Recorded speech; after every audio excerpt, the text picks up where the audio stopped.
안녕하십니까, 박성수 목사입니다. 오늘부터 이번 주부터 우리 중고등부에서 창세기 이야기라고 하는 책을 가지고 이 창세기 50장에 이르는 그 말씀을 함께 배워보는 시간을, 학생들과 함께 배워보는 시간을 갖도록 하겠습니다. 이 책은 두 부분으로 나눠져 있습니다. 창세기 1장부터 11장 사이에 있는 천지창조와 인간 타락에 대한 이야기, 그리고 12장부터 50장까지 이르는 족장들의 이야기, 아브라함, 이삭, 야곱, 요셉의 이야기가 쭉 나와 있습니다. 창세기를 한마디로 말하자면 시작의 책이라고 할 수가 있습니다. 왜냐하면은 창세기라고 하는 책을 히브리어로 베레히트라고 하는데, 베레시트라고 하는 그 말의 의미는 태초에라고 하는 그 1장 1절에 나와 있는 그 부분을 말하고 있는 것입니다. 시작이 반이라고 그렇게 말을 하지요. 마찬가지로 이 창세기도 성경 전체에 있어서 시작하는 부분이만큼 아주 중요한 부분들이 참 많습니다. 왜냐하면 창세기는 천지가 어떻게 시작되었고, 우리 인간이 어떻게 시작되었고, 그 죄와 그리고 형벌이 어떻게 시작되었는가, 그러나 그 가운데 하나님께서 어떻게 구속을 시작하셨으며 하나님께서 선택하신 이스라엘 민족이 어떻게 시작되었는가, 그리고 예수님의 구원에까지 어떻게 이르게 될 것인가 라고 하는 그런 이면에 있는 부분들까지 잘 나와 있는 책이 바로 창세기입니다. 오늘은 창세기 1장가 2장 3절까지, 1장 1절부터 2장 3절까지 이르는 하나님께서 창조하신 부분에 대해서, 천지 창조에 대해서 함께 배워보는 일과 하나님이 만드신 세상이라고 하는 부분을 함께 보도록 하겠습니다. 말씀을 한번 읽어봅시다. 창세기 1장 1절입니다. 시작. 태초에 하나님이 천지를 창조하시니라. 아멘. 그 천지 창조와 관련하여서 아이스 브레이크를 하도록 하겠습니다. 채워요 꽉꽉이라고 합니다. 이것도 마찬가지로 빙고입니다. 빙고 게임을 하는 건데, 하나님께서 만드신 다양한 동물들을 가지고 빈칸에 채워서 먼저 세 줄을 만들면 됩니다. 근데 조건이 있습니다. 바다에 사는 동물들이 있고, 땅에 사는 동물들이 있고, 하늘에 사는 동물들이 있습니다. 바다에 사는 동물들은 2글자, 땅에 사는 동물들은 3글자, 하늘에 사는 동물은 4글자로 해가지고 이렇게 진행을 하는 건데요. 새 종류 중에 4글자 되는 새가 별로 없더라고요. 어떤 새가 있을까요? 뭐 가마, 우지 뭐 그런 거 있을 것이고, 흑두루미 그런 게 있을 거예요. 그래서 제가 봤을 때는 새 이름을 잘 집어넣고 애들이 한다면은 많이 빙고에 성공할 가능성이 클 것 같은데, 이거 할 때는 학생들한테 한번 이름 잘 모르겠다면, 동물들 이름 잘 모르겠다면은 인터넷을 함께 검색해서 보고 하도록 하자라고 하시면 될 것 같습니다. 5분 정도 시간을 두시고 진행하시면 되겠습니다. 재밌는 시간이 될 것 같습니다. 근데 이 빙고를 하는 이유는 목적이 있습니다. 무엇이냐, 바로 하나님께서 만드신 세상을 채운, 하나님께서 어떻게 그 세상 가운데 하나님께서 그 창조물들을 채우셨는가라고 하는 부분들을 보고자 하는 것이거든요. 수프로입니다. 하나님께서 창조하셨다라고 하는 이 부분들을 함께 보기 원하는데요. 이 세상에 그 어떤 것도 그냥 만들어진 것은 없습니다. 학생들이, 여러분들, 그리고 선생님들이 편리하게 쓰고 있는 스마트폰도 마찬가지죠. 스마트폰도 만든 회사가 있고, 기술자들이 있고, 그리고 그걸 조립한 공장에서 일하시는 노동자들이 있습니다. 컴퓨터도 마찬가지고, 텔레비전도 마찬가지고, 다 모든 것들이 신비하고 복잡한 모든 물건들도 다 만든 사람이 있게 마련이죠. 누가 만들지 않고 그냥 플라스틱이나 유리나 아니면은 금속이 그냥 모아져서 그렇게 제품으로 만들어지지는 않습니다. 마찬가지로 이 세상도 그렇습니다. 이 세상도 만드신 하나님이 창조하셨다라고 믿는 것이 이번 이 수프로에서 우리가 함께 나눠보고자 하는 것입니다. 자, 하나님께서 말씀으로 이 세상을 창조하셨고요. 말씀으로 이 세상을 창조하셨습니다. 그리고 생물이 살 수 있는 공간을 만드시고, 여기 보면 공간 나와 있죠. 공간이 나와 있고 그 가운데 생물들로 채우셨습니다. 자, 여기 보면은 구조가 있습니다. 첫째 날과 넷째 날이 같이 되어 있고요. 그리고 둘째 날과 다섯째 날이 같이 되어 있고 셋째 날과 여섯째 날이 같이 되어 있다는 것이죠. 한번 찾아보도록 할까요?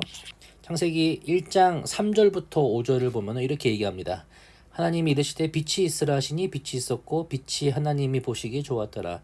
하나님이 빛과 어두움을 나누사 하나님이 빛을 낮이라 부르고 어둠을 밤이라 부르시니라. 저녁이 되고 아침이 되니 첫째 날이니라라고 하셨습니다.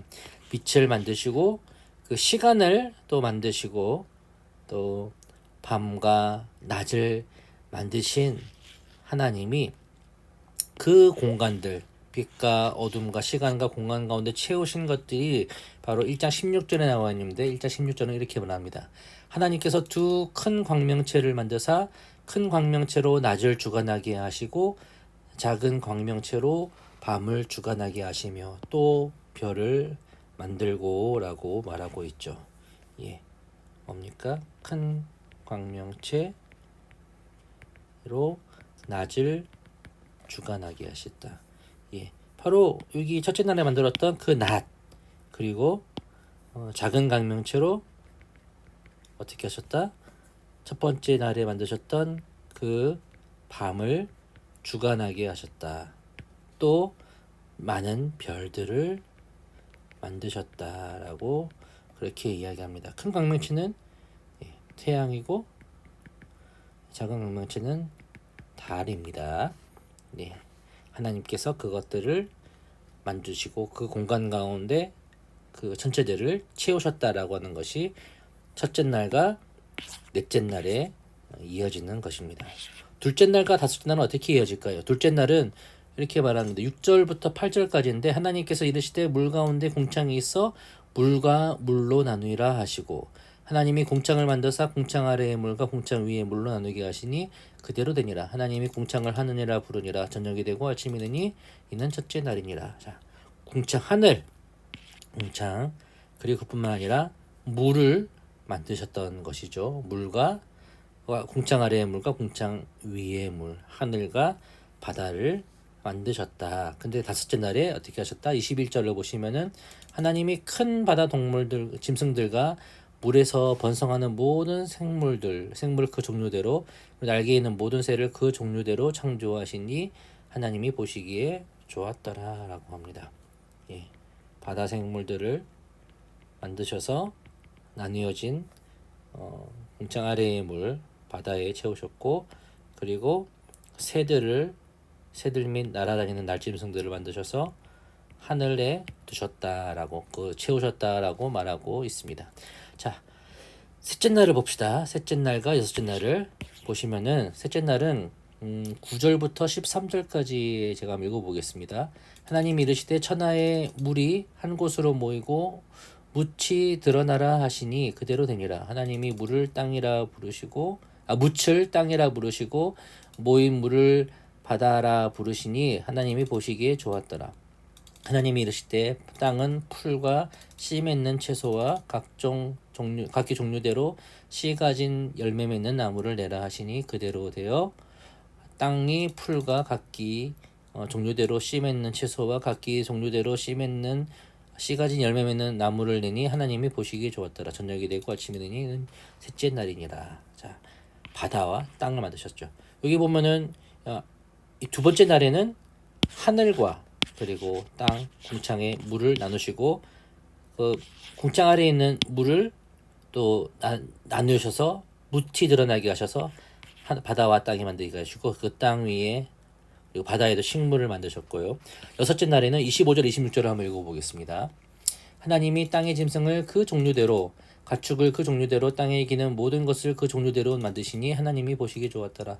하나님이 이르시되 우리 형상을 따라 우리의 모양대로 우리가 사람을 만들고 그들로 바다의 물고기와 하늘의 새와 가축과 온 땅에 있는 모든 것을 다스리게 하자 하시고, 자, 여기는 묻짐승들, 땅에 있는 짐승들을 만드시고 또 가장 중요한 우리 인간을 창조하셨다라고 나와 있습니다. 마지막에 2장 1절부터 3절까지 창세기 1장에는 여섯째 달까지의 창조의 과정들을 보여주고 2장 1절부터 3절까지는 천지 만물이 다 이루고 난 다음에 하나님이 그가 하시던 일을 일곱째 날에 마치니라. 그가 하시던 모든 일을 그치고 일곱째 날에 안식하니라 라고 하셨고, 그날을 복되게 하셨고 거룩하게 하셨고, 그 창조하시며 만드시는 일이 그 모든 일을 마침에 그날에 안식하셨음이니라 라고 말하고 있습니다.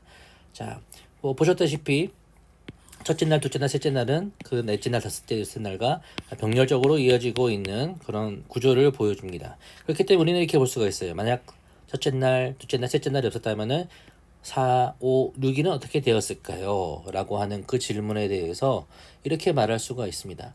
하나님께서 그 첫째 날부터 셋째 날에 공간을 만드셨기 때문에 만약에 그것이 없었다면은 공간이 없어서 아마 살 수가 없었을 것이다.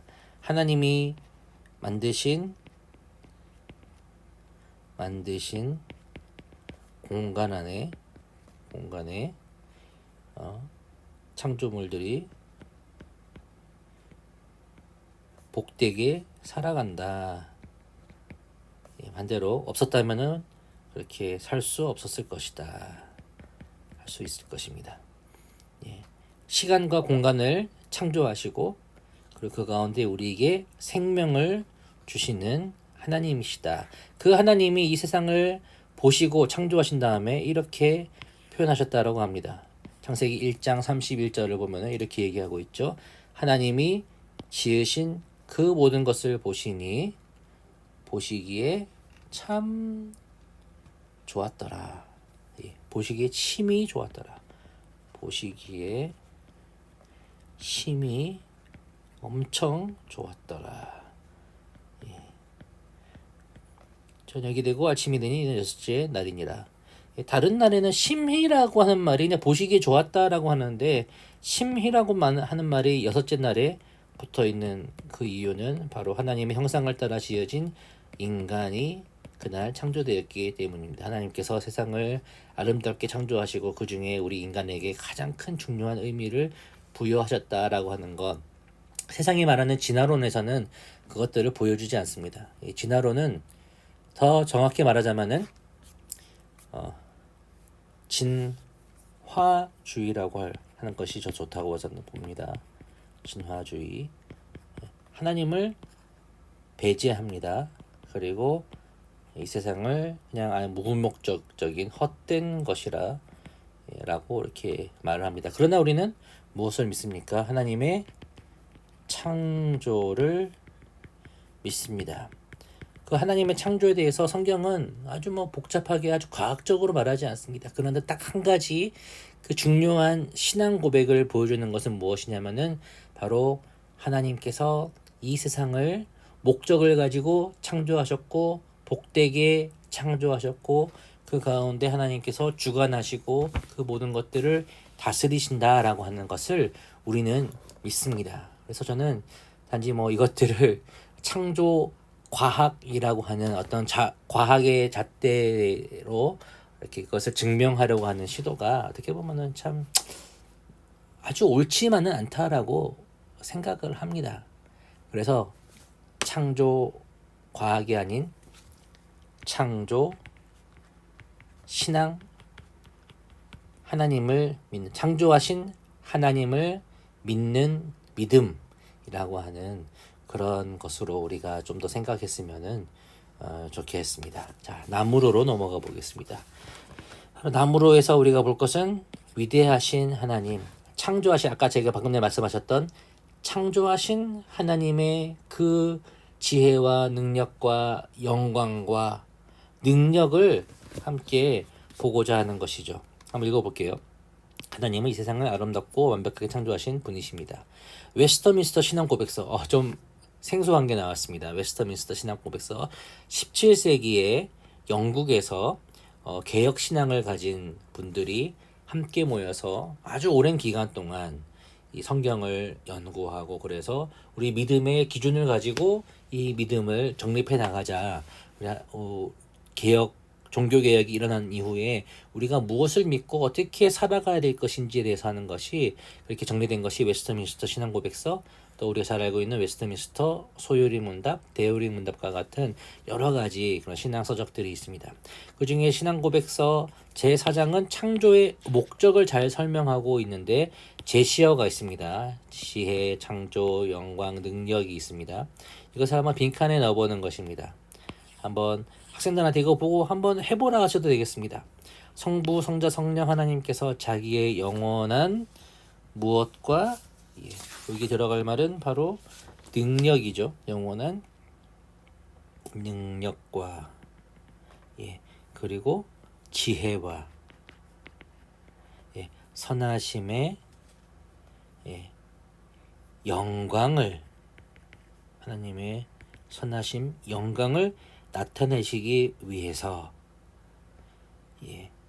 뭐라고요? 능력과 지혜와 영광을 나타내시기 위하여 태초에 세상과 그 가운데 있는 보이는 것이나 보이지 않는 만물들, 17세기인데 이미 이런 보이지 않는 것들, 뭐 아주 미시의 세계 같은 것들 있죠. 원자나 아니면 세포와 같은 것들, 아니면은 존재하지만 보이지 않는 공기와 같은 것들을 이렇게 말하고 있는 그 모든 것들 하나님께서 만드셨다라고 하는 것들 보여주고 있습니다. 엿새 동안 선하게 어떻게 하셨다? 창조하시기를, 혹은 무로부터 아주 중요한 말이죠. 무로부터 지으셨다. 이거를 라틴어로 크레아치오 엑스 니힐로라고 이렇게 말합니다. 아무것도 없는 것으로부터 하나님께서 창조하셨다. 이 세상의 모든 것은, 다른 어떤 신화들은 무엇인가 유로부터 다른 것들이 만들어졌다라고 말을 하지요. 뭐 신의 피로부터 세상이 만들어졌다, 뭐 땀으로부터 침으로부터 만들어졌다, 바다에서부터 인간을 만들고 그리고 만들었다라고 하는 어떤 그런 바벨론이나 아니면 이집트의 신화, 그리스 신화와는 달리 성경은 하나님께서 태초에 하나님께서 천지를 창조하셨다, 말씀을 창조하셨다, 아무것도 없는 것으로부터 창조하셨다라고 말합니다. 그래서 하나님은 이 세상을 창조하시고 자신의 영광을 나타내셨고, 창조 세계를 바라보면 하나님이 얼마나 크고 위대하신 분인가 알 수가 있습니다. 하나님은 창조의 마지막 날에 사람을 만드셨습니다. 오직 사람만이 그 하나님의 창조의 그 큰 뜻을 우리가 발견할 수가 있는 것입니다. 하나님께서 세상을 만드시고 인간을 그렇게 이 창조 세상 가운데 동력자로 불러주시고 또 이 세상을 다스리시도 하시고 하나님 찬양 받으시기에 합당하신 분이심을 우리에게 보여주셨다. 하나님의 걸작품인 사람은 하나님으로부터 선물을 받았습니다. 그 선물이 무엇인지 성경을 찾아 빈칸을 채워보세요. 선물. 성경 전체로 봤을 때 그 선물은 바로 하나님의 은혜, 구원의 은혜라고 말할 수 있을 것인데, 특히 창조와 관련돼서 우리가 볼 수 있는 하나님의 그 선물들이 있다는 것이죠. 첫 번째 무엇이냐? 형상입니다. 누구의 형상대로 만드셨는가? 창세기 1장 27절을 보시면 하나님이 자기 형상 곧 하나님의 형상대로 사람을 창조하셨다라고 말합니다. 하나님의 형상이라고 하는 것은 우리처럼 뭐 코와 뭐 입, 손과 발이 있는 그런 육체적인 존재라고 하나님을 고백하는 것이 아니고요. 우리가 고백하는 것은 하나님은 영이시다라고 우리가 고백을 합니다. 하나님이 가지고 있는 여러 가지 성품들, 하나님의 속성들, 사랑하는 마음들, 정의에 대해서 불타는 그런 마음들, 그리고 그 감정을 가지고 있는 것들, 이것들은 다 하나님께서 우리에게 주신 하나님의 형상입니다. 그렇기 때문에 우리는 사랑을 할 수가 있습니다. 동물들도 사랑을 하나요? 사람과 함께 사는 그런 동물들, 가축 같은 것들은 사랑할 수 있는 마음들이 조금 있다라고 합니다. 그러나 세상의 다른 모든 것들은 사랑이나 어떤 그런 정의와 같은 그런 하나님의 형상적인 것들이 아닌 단지 본능에 의해서 살아가고 있는 것과 달리 우리는 하나님의 형상을 따라 살아가는 것이죠. 그렇기 때문에 우리가 본능적으로 파괴하고 빼앗고 다른 것들을 취하고 그렇게 하는 그런 본능적인 그런 삶을 사는 것이 아닌 하나님의 형상에 합당한 삶을 살아가야 하는 것입니다. 하나님께서 우리 사람에게 주신 것은 무엇인가? 어떤 선물이 있는가? 28절 하나님이 그들에게 복을 주시며 이르시되 이 말씀 뒤에 있는 것도 계속 읽어보겠습니다. 생육하고 번성하여 땅에 충만하라. 땅을 정복하라. 바다의 물고기와 하늘의 새와 땅에 움직이는 모든 생물을 다스리라 하시니라 라고 하십니다. 그들에게 우리에게 복을 주셨습니다. 이 복이 참 중요합니다. 나중에 아브라함에게도 너는 복이 될지니라, 복의 통로다 라고 하셨고, 그 복은 바로 예수 그리스도로 말미암아 회복되고 우리 가운데 다시 그 복음이라고 하는 복된 소식으로 세상 가운데 전해지고 있다라고 하는 것, 그것이 단지 신학적인 의미가 아니라 바로 이 구약 시대 때부터 창세로부터 하나님께 주신 그 복을 우리가 완성하고 회복하기 위해서 나아가야 한다는 것이죠. 하나님은 무엇과 무엇을 만드신 위대한 분이시므로, 무엇과 무엇을 만드셨죠? 하나님께서는 이 세상을 만드시고 이 세상과 그리고 사람을,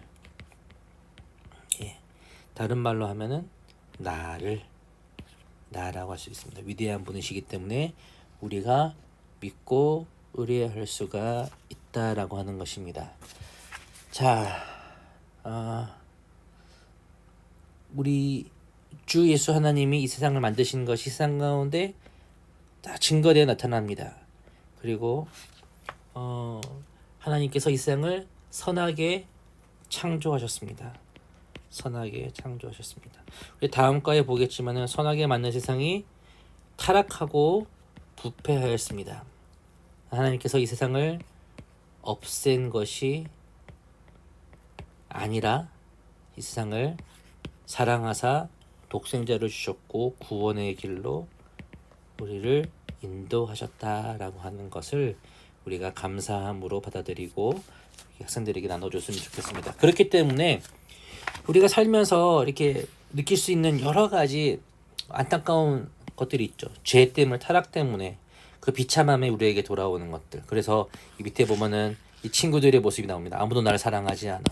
나는 외로워요. 방랑하는 사람. 아니면 컴플렉스를 가진 사람들이 있습니다. 내 키는 왜 이렇게 작아? 못생긴 내 손과 발. 나는 아무것도 없어요. 나는 아무것도 없는 빈털터리예요.